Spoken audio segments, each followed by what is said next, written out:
Live from the heart of America, we're kicking off another brand new hour of the Steve Gruber Show here in the foxhole of freedom, fighting for you every single day. Wanting to tell you the truth when nobody else will. I'm going to do it. I'm going to be brutally honest. Let's go. Here are America's big three stories this hour. Number one, former Detroit Police Chief James Craig says Joe Biden has failed the Motor City and has failed America on just about everything. It further underscores why black voters are turning their backs on the president. Number two, Donald Trump says Joe Biden should take a drug test prior to the debate on June 27th. And honestly, sounds like a good idea. I mean, the Joe Biden of the State of the Union tells you everything you need to know. And number three, I've been opposed to the U.S. involvement in Ukraine from the beginning for one very simple reason. It's not our fight. That's where I will start today, because it seems pretty clear Joe Biden and the warmongers are willing to do anything to make it our fight. The more I see, the more it's clear they want this fight. Remember the peace dividend and the promise of cuts in defense spending and freedom for all? Remember the promise of a new world order? And no, not the utopia of a Marxist one world government, but the reality of life in the aftermath of the Cold War. The rhetoric does not describe our reality, does it? Regarding our promises to Russia and our forecasts about the action of Russia. Not that Joe Biden cares, because he continues to do his level best to make the worst possible outcome in Ukraine a reality. A full-blown hot war with Russia, maybe even China too. Not for nothing has he been wrong on nearly every major foreign policy and national security issue over the past 4 decades. So says Robert Gates, former director of the CIA and the Secretary of Defense under Presidents H.W. Bush and Barack Obama, respectively. Gates speaks of experience based on his assessment of Biden's inexperience on issues of war and peace. He knows what Biden refuses to understand, that we are wrong to antagonize openly and isolate Russia. Yet, we continue to antagonize and isolate Russia. That expanding NATO eastward is more provocative than Russia expanding westward, because Russia has legitimate claims to Ukraine. What claim do we have? None is the answer. But the voices demanding we fund the war and prepare to fight it as well are focused on making it happen, focused clearly. Yes, there are many voices pushing the idea that we must fight in Ukraine and risk war with Russia. Here's a sample. It's an opaque system. It's run by one man, Vladimir Putin. He calls the shots. He may move around professionals into various roles, but at the end of the day, he seems bound and determined to continue to try to inflict a brutal war of aggression on Ukraine. Secretary of State Antony Blinken is in Kyiv today for a previously unannounced trip to reaffirm America's support for Ukraine. Russia claims to have made its first breakthrough seizing territory in many months.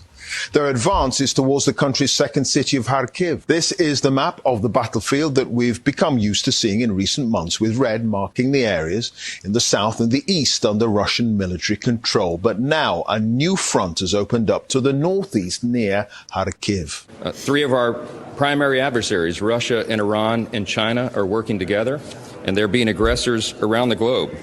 And they're a global threat to our prosperity and our security. Their advance threatens the free world, and it demands American leadership.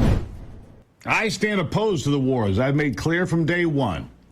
None of which means Vladimir Putin is a good guy. He's not. He is not. We don't have to look Putin in the eye, though, to get a sense of his soul. We don't have to be like George W. Bush and say Putin is straightforward and trustworthy to know it's wrong to publicly insult the president of Russia. But, and this is a big but, we do not have a duty to defend Ukraine by going to war against Russia either. None. We do have a duty to oppose U.S. involvement in Ukraine. As conservatives, the preservation of our peace and liberty is our top priority. Putting America first does not mean permanent withdrawal or perpetual isolation, because we retain the right to fight with the might necessary to win on the battlefield and the skill necessary to triumph at the negotiating table. And yet Biden's actions toward Russia belie our words to that country. He should read before he speaks so as to not plagiarize or misquote a former president of his own party. Too bad he doesn't remember the words of President John F. Kennedy's inaugural address, admonishing us to never fear to negotiate. Never fear to negotiate. Too bad Biden does not do as Kennedy said. Too bad for us that Biden does not care to negotiate with Russia. And why is that? What good does it do for Biden to call Putin a murderous dictator? What good does Biden hope to achieve by calling Putin a crazy SOB? Serious questions here. What good can we achieve with Biden in office as he violates every rule of diplomacy and every principle of common sense, frankly? Too bad Biden does not practice what Teddy Roosevelt preached. Speak softly, carry a big stick, pursue justice and peace. Not for nothing does TR have a better reputation than Biden and a better record than most presidents. By ending the Russo-Japanese War, TR showed us what a president can do for his country and what America can do to stay out of foreign wars. It's not our fight. By winning the Nobel Peace Prize, TR showed us what we should prize most. By doing as he wants with no regard for our interests, Biden disregards the lessons of history and the legacy of President Roosevelt and others. Just disregards it. Does Biden act justly toward Russia? Does Biden intend to strike Russia? What was our role in Nord Stream 2? Does Biden believe his intentions are clear, that he never bluffs and only strikes when he can strike hard? No doubt Biden knows little or nothing about Russia. Little or nothing. I mean, just based on his ability to navigate anything. But Biden's ignorance must not be our misfortune, especially when he demonized Putin and prevents him from saving face. Which brings me to my next question in the form of a statement. Tell me how this ends. Tell me how this ends. I say that to the people that support this folly, the people that support this war. Tell me how this ends. Tell me how the United States involvement in Ukraine ends, because nobody who is voting to send billions of dollars in treasure and machines of war to Ukraine seem to be able or willing to explain what happens next in their worldview. Tell me the cost in blood and treasure, because Russia has the world's largest nuclear arsenal, by far.